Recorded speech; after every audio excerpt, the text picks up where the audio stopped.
Hello दोस्तों, कैसे हैं आप लोग। मेरे YouTube channel English in Gurukul में आपका स्वागत है।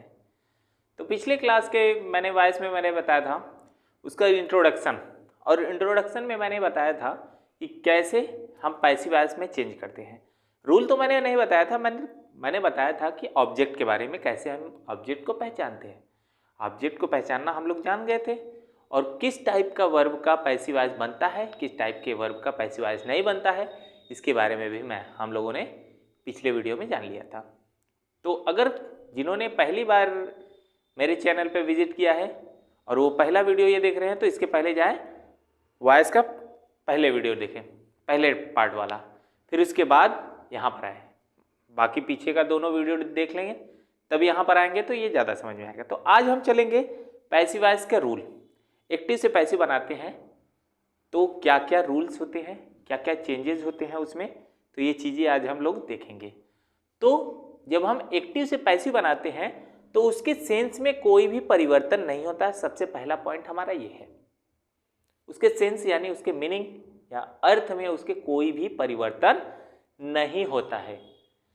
परिवर्तन होता है तो सेंटेंस के स्ट्रक्चर में, और किसी में भी परिवर्तन नहीं होता। अगर हम देखें तो ये टॉपिक क्लास 6 में, 7th में, 8th में, 9th में, 10th में ये एक अलग टॉपिक है।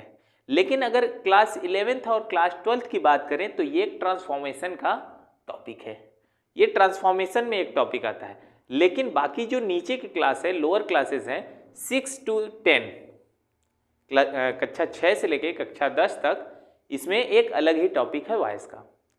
तो कोई भी किसी भी क्लास का हो स्टूडेंट, वो उसके लिए ये इंपॉर्टेंट क्लास है। तो यहाँ पर हम वॉइस के बारे में यहाँ पे सीख सकते हैं आसानी से। तो चलिए देखते हैं। तो जब हम एक्टिव वॉइस से पैसिव वॉइस बनाते हैं तो हमारा क्या क्या चीज़ें चेंजेस होते हैं। तो अगर हम देखें तो एक्टिव का जो सेंटेंस होगा, एक्टिव का सेंटेंस होगा, उस सेंटेंस का स्ट्रक्चर क्या होगा, मैंने बताया था पहले ही वीडियो में, मैंने बताया था कि एक्टिव वॉइस वाले सेंटेंस में जो सब्जेक्ट होता है वो वर्ब के पहले होता है, यानी कि सब्जेक्ट सबसे पहले आएगा।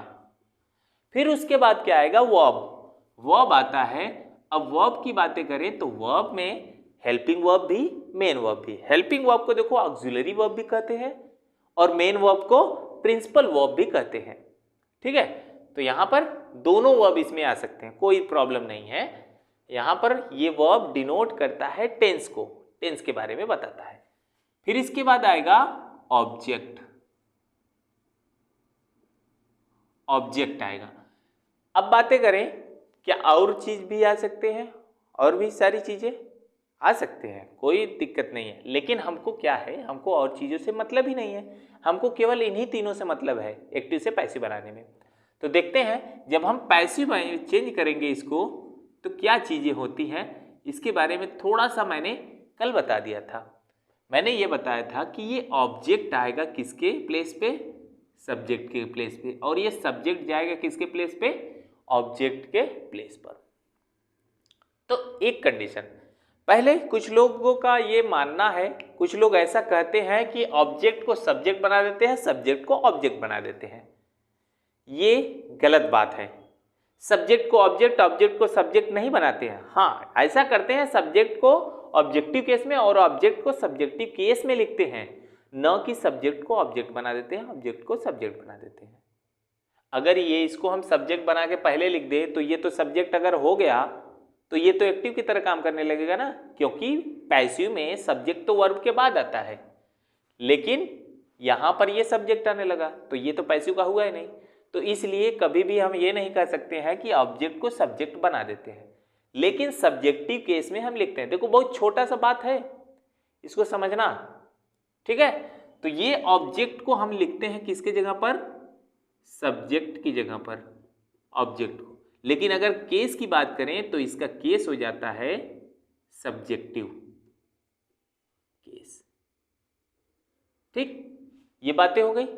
फिर उसके बाद यहाँ पे सब्जेक्ट जो जाता है ऑब्जेक्ट की जगह पर, तो यहाँ पर आ जाता है ऑब्जेक्टिव केस। लेकिन एक बातें हैं कि ये सब्जेक्ट जब ऑब्जेक्ट की जगह पर आता है, ऑब्जेक्टिव केस में लिखा जाता है, लेकिन उससे पहले किसी प्रीपोजिशन का प्रयोग करते हैं। सबसे ज़्यादा टाइम क्या यूज करते हैं, बाई का। कुछ कुछ ऐसे वर्ब होते हैं जिनके बाद हम दूसरे प्रीपोजिशन का यूज करते हैं, नहीं तो अक्सर करके हम क्या यूज करते हैं, ये बाई का यूज करते हैं, बाई लगाते हैं। नहीं तो हम क्या लगा सकते हैं, एट लगा सकते हैं, इन लगा सकते हैं, विथ लगा सकते हैं और टू भी लगा सकते हैं। तो इसके बाद जब हम लिखते हैं क्या, सब्जेक्ट। अब ये सब्जेक्ट तो हमने लिख दिया, लेकिन केस क्या रहेगा, ऑब्जेक्टिव केस रहेगा। देखो यहाँ पे दो कारण से ऑब्जेक्टिव केस भी हो सकता है। एक तो ऑब्जेक्ट के प्लेस पर आ रहा है तो ऑब्जेक्ट जैसा काम करेगा। मैंने कल बताया था कि ये सब्जेक्ट जा रहा है किसके घर, ऑब्जेक्ट के घर, तो उसके अकॉर्डिंग ही काम करेगा, जैसा वो करेगा वैसा वो भी करेगा। तो ये ऑब्जेक्ट यहाँ पर, इसलिए ये ऑब्जेक्टिव केस में रहेगा। दूसरा पॉइंट ये है कि किसी भी प्रीपोजिशन के बाद यदि कोई प्रोनाउन आता है या फिर कोई नाउन आता है तो वो हमेशा ऑब्जेक्टिव केस में लिखा जाता है। देखो प्रोनाउन का ऑब्जेक्टिव केस और सब्जेक्टिव केस सेम होता है, लेकिन सॉरी, नाउन का ऑब्जेक्टिव केस और सब्जेक्टिव केस दोनों सेम होता है, लेकिन प्रोनाउन का सब्जेक्टिव केस अलग, ऑब्जेक्टिव केस अलग होता है। तो इसलिए प्रोनाउन में तो हम समझ लेंगे, लेकिन नाउन में तो दिक्कत तो नहीं होगी। यहां पर ये किस केस में रहेगा, ऑब्जेक्टिव केस, ठीक है, ऑब्जेक्टिव केस में रहेगा। तो देखो कुछ लोगों को पता होगा कि पैसिव वॉइस बनाते समय हम बाई का यूज करते हैं। कुछ लोग ऐसा मान ही लेते हैं कि बाई से ही हम पहचानते हैं कि ये सेंटेंस हमारा पैसिव वॉइस का है। तो उससे नहीं पहचानना है, पहचानना किससे है, इससे है। तो ये जो वर्ब है ना, ये वर्ब जो होता है थर्ड फॉर्म में। एक दिमाग में अपने बात बैठा लीजिए आप लोग कि पैसिव वॉइस में वर्ब का थर्ड फॉर्म होता ही होता है। क्या वर्ब के थर्ड फॉर्म होने से पैसिव वॉइस बन जाएगा? तो ऐसा कह सकते हैं कि बन जाएगा, लेकिन वर्ब के थर्ड फॉर्म होने से नहीं बनता। इस वर्ब के थर्ड फॉर्म के पहले एक और चीज होना चाहिए, बी वर्ब। ये बी वर्ब आया रहेगा और फिर वर्ब का थर्ड फॉर्म आया रहेगा, तो वो हो जाएगा हमारा पैसिव वॉइस। तो देखो ऑब्जेक्ट को हम इधर लाएंगे, सब्जेक्ट को उधर लेके जाएंगे और ये वर्ब को थर्ड फॉर्म में बदल देते हैं। एग्जाम्पल देख लें एक, कैसे होगा। अभी मैंने रूल नहीं बताया है, अभी देखो बनाना मैंने नहीं बताया, बस यहाँ पे देख लो, इसी से रूल हमारा बन जाएगा। क्या हो जाएगा, अगर हम एक एग्जाम्पल अगर हम देखें तो he wrote a letter, he wrote a letter. और हाँ, पिछले मैंने वीडियो में जो मेरा वीडियो था ट्रांसफॉर्मेशन वाला, उसमें मेरे से एक गलती हो गई थी कि लेटर की जगह टालर की जगह टाटर हो गया था। मैंने एल को भी 2 बार काट दिया था, तो वहाँ पे गलती हो गई थी, लेकिन मैंने बोला था सही था। वो कभी कभी गलतियाँ हो जाती है, जिसके लिए सॉरी। आप लोग थोड़ा कंप्रोमाइज़ कर लीजिएगा। यहाँ पर देखते हैं, ही रोट अ लेटर।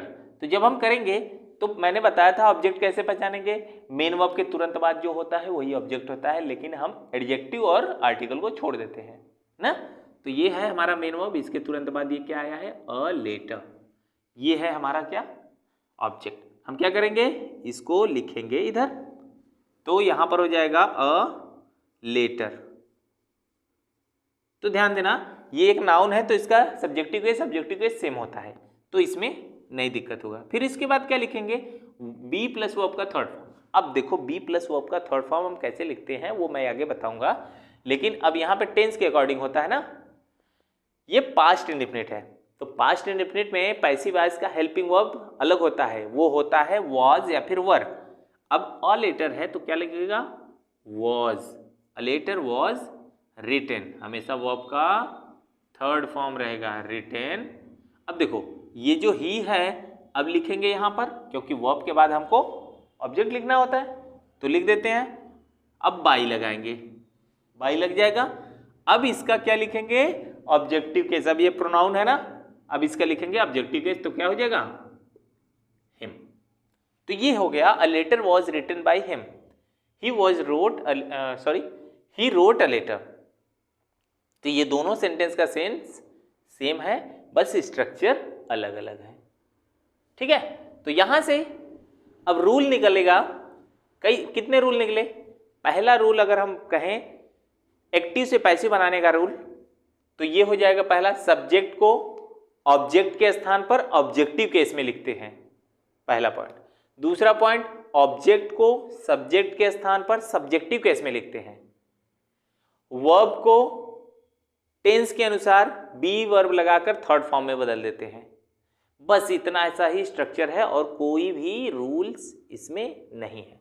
मतलब रूल्स तो बहुत सारे बना सकते हैं लेकिन इंपॉर्टेंट तो यही 3 है। ठीक है, तो समझ में आई बात? तो यहां पर ये स्ट्रक्चर नोट करिए, स्क्रीनशॉट ले लीजिए। मैं बता देता हूं इसका रूल्स। तो आइए अब हम लोग रूल देख लेते हैं, कितने रूल हैं। ये कुछ रूल्स मैंने लिखे हैं और टेंस तो चेंज होता नहीं है, उसमें उस टेंस का हेल्पिंग वर्ब चेंज हो जाता है। तो चलिए देखते हैं एक्टिव से पैसिव बनाने के नियम। तो कितने रूल्स हैं? यहाँ पे केवल मैंने 3 रूल्स लिखे हैं, इससे भी ज़्यादा रूल होते हैं लेकिन वो उतना, बाकी वैसे ही हम लोग समझ सकते हैं। तो देखो, पहला रूल ये है कि ऑब्जेक्ट को सब्जेक्ट के स्थान पर सब्जेक्टिव केस में लिख देते हैं। मैंने ये नहीं लिखा है कि ऑब्जेक्ट को सब्जेक्ट बना देते हैं, ऐसा नहीं करना है। बोल देते हैं, बना देते हैं लोग, लेकिन ऐसा होता नहीं है, सब्जेक्ट नहीं बनाते। ठीक, और सब्जेक्ट को ऑब्जेक्ट के स्थान पर प्रीपोजिशन के बाद, और वो कौन कौन सा प्रीपोजिशन आ सकता है? बाई आ सकता है, एट आ सकता है, इन आ सकता है, विथ आ सकता है, टू आ सकता है, ये सारे प्रीपोजिशन आ सकते हैं।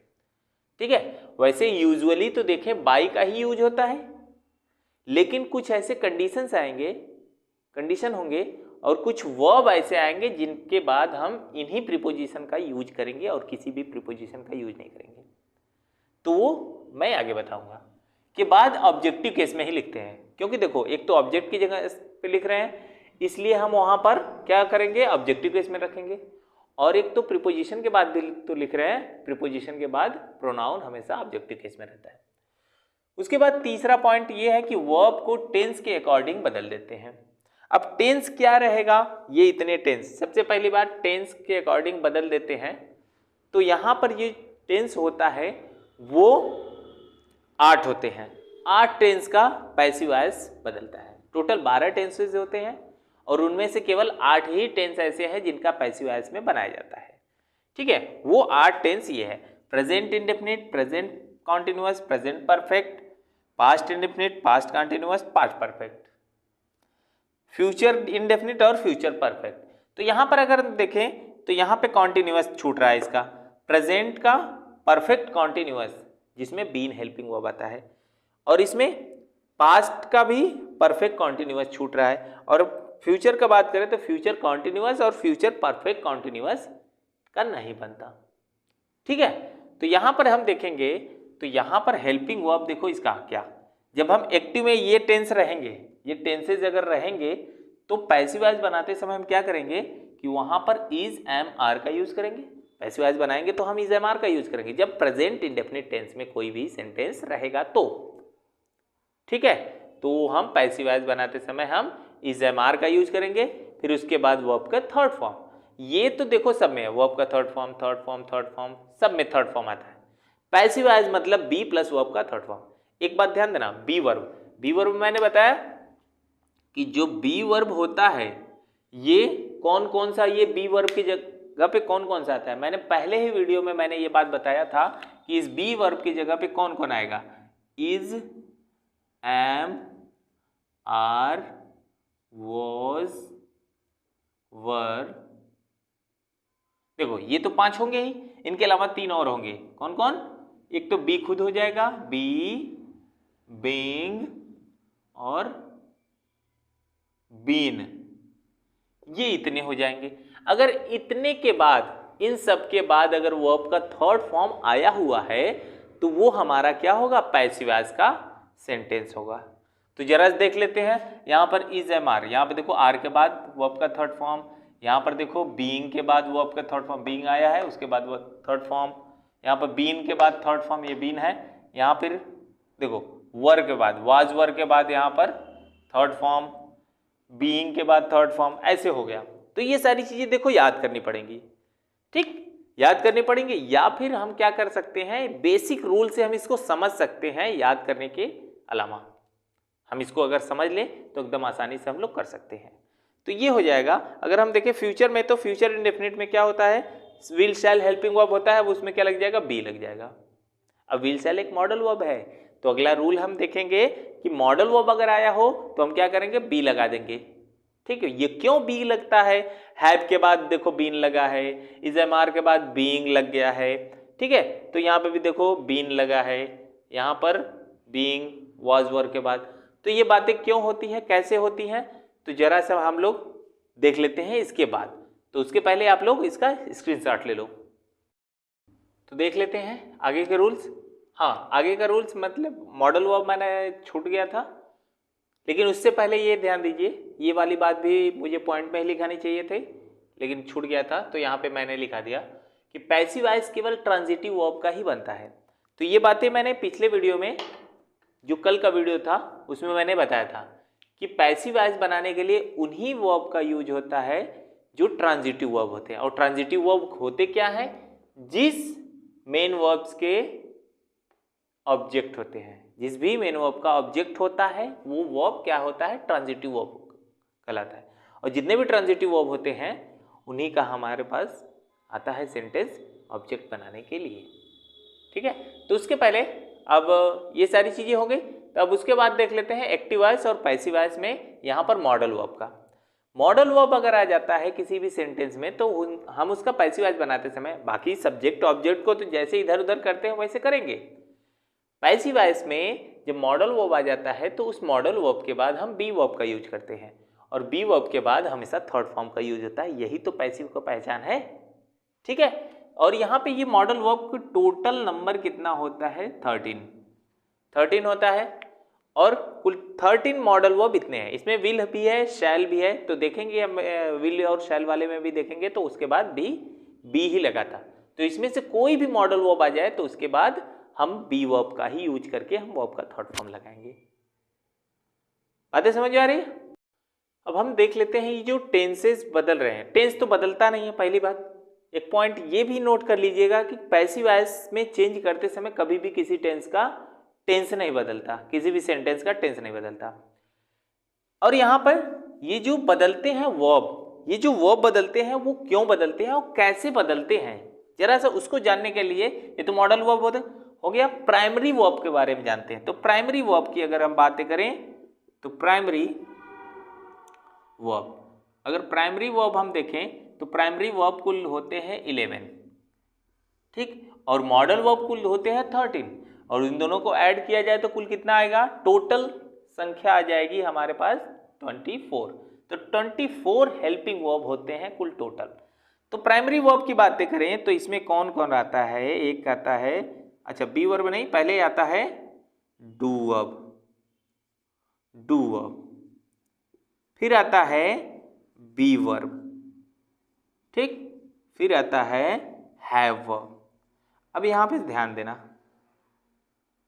हैव वर्ब, तो यहां पे थोड़ा सा ध्यान देना कि डू वर्ब, बी वर्ब और हैव वर्ब में कैसे होगा। इस डू वर्ब की बातें करें तो डू वर्ब में आता है डू, डज और डिड, ये 3 हेल्पिंग वर्ब आते हैं। यहां पर बी वर्ब की बातें करें तो बी वर्ब में आता है, आप लोग जानते हैं, is, M,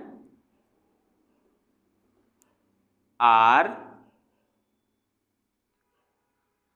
was, were, is, am, are, was, were. और यहां पर हैव वर्ब में बात करें तो इसमें आता है हैज, हैव और हैड, ये 3 वर्ब इसमें आते हैं। तो अब हम इसमें बात करें तो इनके बाद आने वाला वर्ब जो होता है वो किस फॉर्म में लगा रहेगा, तो ध्यान देना यहां पर। अच्छा, इनके अलावा मॉडल वर्ब भी होता है, तो मॉडल वर्ब भी मैं यहां पे लिख देता हूं, मॉडल, ठीक, मॉडल वर्ब। तो मॉडल वर्ब में ये सारी इतनी चीजें होती हैं तो इतना लिखने की जरूरत नहीं, यहाँ ऊपर लिखा हुआ है, तो ध्यान देना। तो अब इसका बेसिक रूल यह है, तो बेसिक रूल में हम देखें तो डू वर्ब के बाद हमेशा वर्ब का, जब भी ये तीनों आए रहे एज अ हेल्पिंग वर्ब, जब हेल्पिंग वर्ब की तरह अगर ये आए रहेंगे तो इनके बाद आने वाला वर्ब हमेशा फर्स्ट फॉर्म में होगा। और जब बी वर्ब आया रहेगा तो इसके बाद आने वाला वर्ब हमेशा वर्ब प्लस आईएनजी, इसी को प्रेजेंट पार्टिसिपल फॉर्म भी कहते हैं, आईएनजी। ठीक, और यहां पर हैव वर्ब की बातें करें तो इसके बाद आने वाला वर्ब हमेशा थर्ड फॉर्म। थर्ड फॉर्म का मतलब है कि पास्ट पार्टिसिपल। ठीक है, और इस मॉडल वर्ब की बात करें तो मॉडल वर्ब को बेस फॉर्म कह सकते हैं, फर्स्ट फॉर्म भी नहीं कह सकते, इसको बेस फॉर्म कहेंगे। अब ये बेस फॉर्म और फर्स्ट फॉर्म में क्या अंतर है? यूजुअली तो कोई अंतर नहीं होता। ठीक है, देखो अब बेस फॉर्म को देखो, फर्स्ट फॉर्म को ही बेस फॉर्म कहा जाता है, बेयर फॉर्म कहा जाता है, फर्स्ट फॉर्म ही कहा जाता है। लेकिन यहां पे मैंने फर्स्ट फॉर्म लिखा, यहां पे बेस फॉर्म लिखा ना, तो दोनों लगभग एक जैसे हैं। लगभग क्या, एकदम एक है, बस थोड़ा सा अंतर है। ठीक है, वो मैं आगे बताऊंगा। तो यहाँ पे डू वर्ब के बाद वर्ब का फर्स्ट फॉर्म। तो अब बताओ, जब हम प्रेजेंट इंडेफिनिट अगर हम बात करें तो इसका प्रयोग इंडेफिनिट टेंस में होता है, इसका प्रयोग कॉन्टिन्यूअस टेंस में होता है, इसका प्रयोग परफेक्ट टेंस में होता है। और देखें तो यही तीनों का बनता ही है, परफेक्ट कॉन्टिन्यूअस का बनता भी नहीं। तो जब हम ये हेल्पिंग वर्ब, अगर ये भी हेल्पिंग वर्ब आए हैं, हेल्पिंग वर्ब तो ये आता भी नहीं है यूजुअली प्रेजेंट इंडेफिनिट टेंस में, जब हम नेगेटिव या फिर इंट्रोगेटिव सेंटेंस बनाते हैं तब ये आता है। तो हम क्या करते हैं, वर्ब का फर्स्ट फॉर्म लगाते हैं। तो बी वर्ब में is, am are, was were जो होता है इसको हम फर्स्ट में रखते हैं। फर्स्ट में क्या, डू वर्ब के साथ, यानी डू वर्ब के जगह पर हम उनका प्रयोग करते हैं। ये इनका, अगर प्रेजेंट में है तो इज, एम आर, पास्ट में है तो वाज वर। लेकिन यहाँ पे एकदम अच्छे से समझ में आ जाएगा कि जब बी वर्ब होता है तो उसके बाद हमको पता है कि वर्ब प्लस आईएनजी है और हमको इसके बाद बी वर्ब लगाना होता है। जब हम बी वर्ब लगाएंगे और ये बोलता है कि मेरे बाद आने वाला कौन होगा, कैसा होगा, आईएनजी फॉर्म में होगा, तो हम क्या कर देते हैं, इसमें आईएनजी जोड़ देते हैं। तो हो गया हमारा बीइंग, फिर उसके बाद ये तो रहेगा ही और वो लग जाएगा फिर वर्ब का थर्ड फॉर्म। एक बात, ये जो डू वर्ब है, कभी भी पैसिव वॉइस में डू वर्ब का यूज देखने के लिए नहीं मिलेगा एज अ हेल्पिंग वर्ब। ठीक है, एज अ हेल्पिंग वर्ब या फिर एज अ मेन वर्ब इसका यूज नहीं होता है डू वर्ब का। ठीक है, तो यहां पर ये बातें हो गई कि जब is, am are, was were आया रहता है तो उनके बाद हम आईएनजी लगा देते हैं, जब कॉन्टिन्यूअस का रहता है तब। क्यों? क्योंकि कॉन्टिन्यूअस का मतलब ही होता है कि आईएनजी होगा तभी कॉन्टिन्यूअस होगा, नहीं तो नहीं होगा। और हैव वर्ब की बातें करें तो हैज, हैव, हैड, ये तीन होते हैं और इनके बाद वर्ब का थर्ड फॉर्म हमेशा आता है। और हमको क्या करना है, इन्हीं के बाद हमको बी वर्ब रखना है। जब हम इनके बाद बी वर्ब रखेंगे और ये बोलता है कि मेरे बाद आने वाला हमेशा वर्ब का थर्ड फॉर्म में हो जाएगा, तो बी रखेंगे तो बी का थर्ड फॉर्म क्या हो जाएगा, बीन हो जाएगा। और उसके बाद वर्ब का थर्ड फॉर्म तो होता ही है बी वर्ब के बाद, तो वो भी थर्ड फॉर्म में हो जाएगा। अब बात आती है मॉडल वर्ब। मॉडल वर्ब में जब हम चलेंगे तो इस मॉडल वर्ब बोलता है कि मेरे बाद हमेशा बेस फॉर्म आना चाहिए। तो बेस फॉर्म आएगा तो इस कोई भी मॉडल वर्ब लिखेंगे उसके बाद बी वर्ब ही बेस फॉर्म है। ठीक है, बी वर्ब को ही बेस फॉर्म माना जाता है, तो इसीलिए बी वर्ब के बाद यानी मॉडल वर्ब के बाद हम बी वर्ब रखते हैं और पैसिव वॉइस में हम सेंटेंस अपना बना लेते हैं और इसके बाद हम थर्ड फॉर्म भी रखते हैं। ठीक है, तभी हमारा पैसिव वॉइस। तो इतनी बातें समझ में आई। अब इसको समझकर हम कर लें या फिर हम जो वो सेंटेंस का जितने भी टेंस हैं उनके हेल्पिंग वर्ब लिखे जाते हैं वो भी समझ के लिख सकते हैं। ठीक है, उसको याद कर लो या फिर इस बातों को समझ लो। अगर इसको समझ गए तो उसको याद करने की जरूरत ही नहीं है। समझ में आ रही बात? तो कुल बातें मिलाकर यहां पर ये निकल कर आया कि बी वर्ब तो हमको लगाना ही लगाना है। अब इसका कोई भी फॉर्म लगा सकते हैं। देखो यहाँ पर is, am are, was were लगेगा, इसमें वर्ब बीइंग लगेगा, इसमें बीन लगेगा, इसमें बी लगेगा, कोई भी बी वर्ब लगेगा तो लगेगा। और उस बी वर्ब के बाद वर्ब का थर्ड फॉर्म आएगा, तो इसे ही क्या कहा जाता है, इसी बात को हम पैसिव वॉइस बोलते हैं। ठीक है, इसी को हम पैसिव वॉइस बोलते हैं।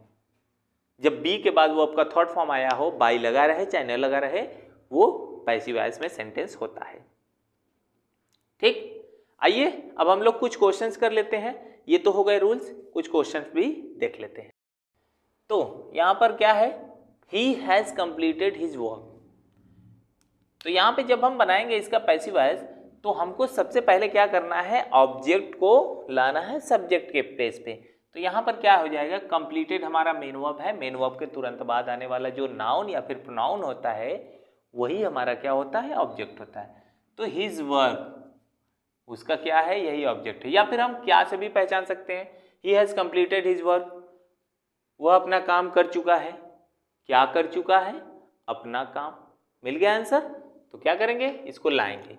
तो ध्यान देना है कि हिज ये ऑब्जेक्टिव केस नहीं है, पहली बात ये है possessive adjective case. Possessive adjective case के बाद नाउन आता है, तो यहाँ पर पूरे नाउन के बारे में बात हो रही है, ये पजेसिव एडजेक्टिव है, न कि हिज को हम ही कर दें। यहाँ पर ऐसा गलती नहीं करना, जो केवल ऑब्जेक्टिव केस होता है उसको लाते हैं तो वो बदलता है हमारा सब्जेक्टिव केस में, इस बात को ध्यान देना। तो क्या हो जाएगा, हिज वर्क, हिज वर्क।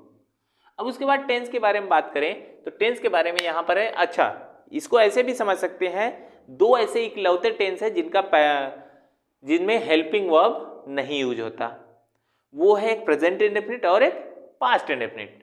अगर प्रेजेंट इंडेफिनिट है तो उसमें पैसिव वॉइस में helping verb is am are लगेगा, और पास्ट टेंस में है तो उसमें हेल्पिंग वर्ब वॉज वर लगेगा। तो यहां पर क्या है, हेल्पिंग टेंस पास्ट इंडेफिनिट, तो हेल्पिंग वर्ब क्या लगेगा, या तो वॉज या तो वर। सिंगुलर है तो इसलिए क्या लगेगा, was. His work was completed by, by लगेगा, कंप्लीटेड बाय क्या है, सब्जेक्ट ही है, तो क्या हो जाएगा, ऑब्जेक्टिव केस में हिम हो जाएगा। ठीक है, अगला देख लेते हैं, they will by a book tomorrow. तो देखो एक मॉडल वर्ब आ गया, जब मॉडल वर्ब आ गया तो हमको पता है कि मॉडल वर्ब के बाद बेस फॉर्म लगता है, और सबसे बेसिक चीज क्या है इसका, बी प्लस वर्ब का थर्ड फॉर्म यानी बी लगेगा। तो क्या करेंगे, ऑब्जेक्ट क्या है, मेन वर्ब ये है, ऑब्जेक्ट ये है, तो क्या हो जाएगा, a book, a book will. अब उसके बाद बी वर्ब लगाएंगे ना। अब एक मॉडल वर्ब के बाद कोई भी वर्ब आता है तो बेस फॉर्म में आता है, तो बी हो जाएगा बी, और वर्ब का थर्ड फॉर्म क्या हो जाएगा, बॉट। ठीक, bought, a book will be bought by. अब देखो ऑब्जेक्ट के प्लेस पे हम रखेंगे ना सब्जेक्ट को, तो यहां पर क्या हो जाएगा, बाय देम। और टुमारो को कोई चेंज नहीं, नरेशन में मत घुस जाना, नहीं तो अक्सर लोग क्या करते हैं, टुमारो को द नेक्स्ट डे लिख देते हैं कंफ्यूज होके, तो ऐसा नहीं करना है, ये अलग चीज है। टुमारो, टुमारो को टुमारो ही लिखेंगे।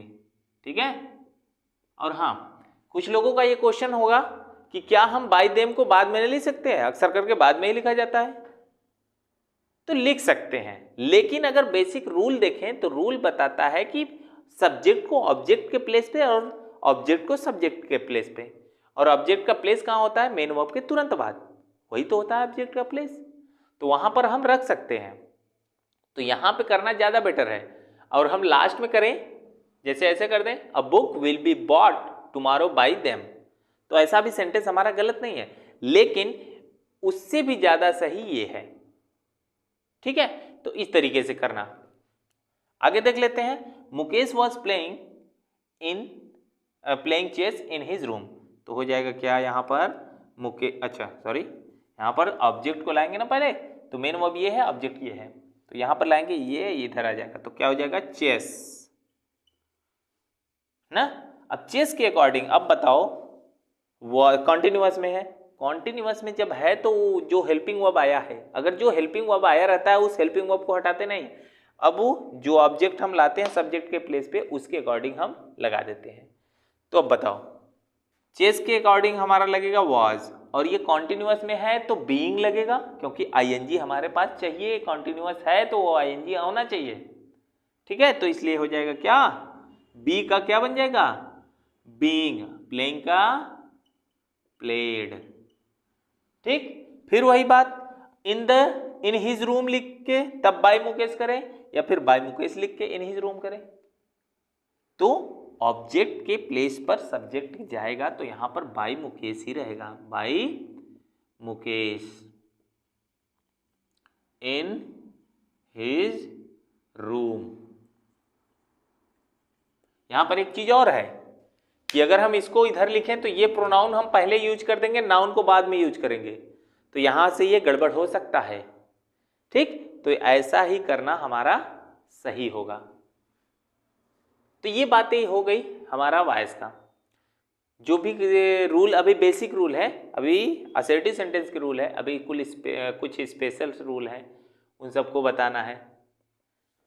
तो ठीक है, तो अगले क्लास में हम लोग देख लेते हैं, और सारे क्वेश्चन देखेंगे, आप लोग भी कर लीजिएगा, और एक्स्ट्रा रूल भी हम लोग देखेंगे। ठीक है, तो मिलते हैं अब हम लोग अगले वीडियो में, तब तक के लिए नमस्कार।